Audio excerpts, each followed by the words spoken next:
Hey there, you guys. Central Arkansas EAS here. I was digging through some old files on my SD card from my audio recorder, and I happened to find this from October 3rd of 2023 when I was back at the Illinois School for the Visually Impaired in Jacksonville, Illinois. It is a tornado siren test. This day was a Tuesday, and on the first Tuesday of every month is when Illinois tests their tornado sirens every month. It's also the day of the Illinois required monthly EAS test. So there are 3 sirens in this, and I would like some help identifying these. I know 2 of them are Whelans. I don't know Whelans. I don't know what the other one is. I just know they all 3 are rotating. That's all I know.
There you go.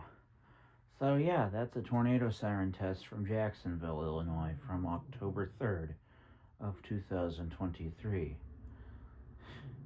I'd say it was a successful one because all the sirens that